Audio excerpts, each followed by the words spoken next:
Hello बच्चों, आइए देखते हैं प्रश्न। कह रहा है कि tan 75 अंश माइनस कॉट 75 अंश का मान है। यहाँ पे चार विकल्प है। आइए आइए हल करते हैं और देखते हैं इसमें से कौन सा विकल्प से हो रहा है। तो सबसे पहले हम क्या करेंगे, मुख्य अवधारणा लिखेंगे।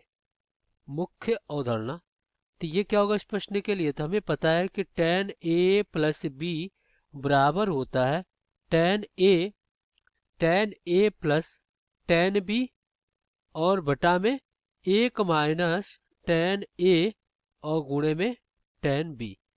तो चलिए दिए गए प्रश्न को हल कर लेते हैं। तो यहाँ पे क्या है आपका tan 75 अंश और माइनस कॉट कितना है, कॉट 75 अंश ये है। अब देखिए tan 75 अंश को हम क्या लिख सकते हैं, tan 75 अंश को हम लिख सकते हैं 45 अंश और प्लस 30 अंश, कितना हो जाएगा 75 अंश हो जाएगा। अब हम इस सूत्र का प्रयोग कर लेंगे। तो tan कितना हो जाएगा 45 अंश और प्लस कितना हो जाएगा, ये हो जाएगा tan 30 अंश और बटा में एक माइनस tan 45 अंश और गुणे में tan 30 अंश। अब त्रिकोणमितीय सारणी से हमें पता है कि tan 45 अंश का जो मान होता है वो एक होता है और tan 30 अंश का जो मान होता है एक बटा वर्गमूल में 3 होता है, ये होता है। तो अब इसका हम प्रयोग यहाँ पे करेंगे। तो देखिए हमें क्या मिल जाएगा, ये मिल जाएगा एक और ये प्लस एक बटा वर्गमूल में 3 और बटा में एक माइनस एक गुणे एक बटा वर्गमूल में 3, तो एक बटा वर्गमूल में 3 के बराबर हो जाएगा। अब हम क्या करेंगे, वर्गमूल में 3 का लघुत्तम लेंगे। और देखिए ये क्या आपका, ये tan कितना है, tan 45 अंश प्लस 30 अंश, जो कि आपका क्या है tan 75 अंश ही है। ये क्या है आपका tan 75 अंश है। तो यहाँ पे क्या होगा, देखिए ये हो जाएगा tan 75 अंश बराबर, यहाँ पे वर्गमूल में 3 का लघुत्तम लेंगे तो वर्गमूल में 3 प्लस 1 और बटा में वर्गमूल में 3 और बटा में क्या हो जाएगा वर्गमूल में 3 माइनस 1 और बटा में वर्गमूल में 3।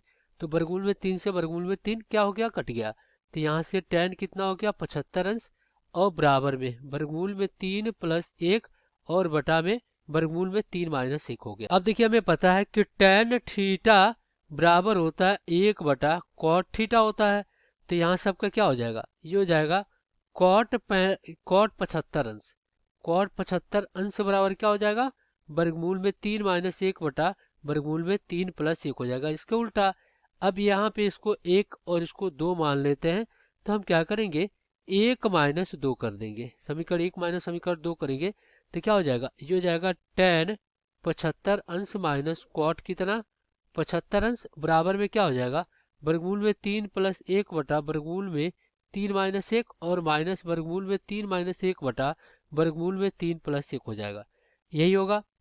अब हम इसको हल कर लेते हैं। तो यहाँ पे हम क्या करेंगे, लघुत्तम ले लेंगे। तो लघुत्तम कितना हो जाएगा, वर्गमूल में 3 माइनस 1 और फिर क्या हो जाएगा वर्गमूल में 3 प्लस 1 का लघुत्तम हो जाएगा। तो अंश में क्या होगा, अब ये गुणा हो जाएगा। तो वर्गमूल में 3 प्लस 1 का क्या हो जाएगा, वर्ग हो जाएगा और माइनस वर्गमूल में 3 माइनस 1 का वर्ग हो जाएगा। तो देखिए हमें पता है a प्लस बी का पूर्ण वर्ग क्या होता है, a का वर्ग प्लस b का वर्ग प्लस 2ab, और यही a माइनस बी का पूर्ण वर्ग a का वर्ग प्लस b का वर्ग माइनस 2ab। तो यहाँ पे अगर हम इसका प्रयोग कर लेते हैं तो क्या होगा, देखिए यहाँ से चलिए लिखते हैं, इसको हम यहाँ से लिख देते हैं। तो ये क्या हो जाएगा, तो देखिए वर्गमूल में 3 का वर्ग क्या हो जाएगा 3 के बराबर और 1 का वर्ग 1 होगा और यहाँ पे क्या हो जाएगा प्लस 2 वर्गमूल में 3 हो जाएगा और फिर माइनस क्या हो जाएगा, वर्गमूल में 3 का वर्ग 3 के बराबर और फिर प्लस माइनस माइनस हो जाएगा, माइनस 1 हो जाएगा और फिर माइनस माइनस प्लस, ये हो जाएगा 2 वर्गमूल में 3। अब नीचे देखिए आपका क्या होगा, यहाँ पे ए प्लस बी एक कोष्ठ में है और ए माइनस बी एक कोष्ठ में है।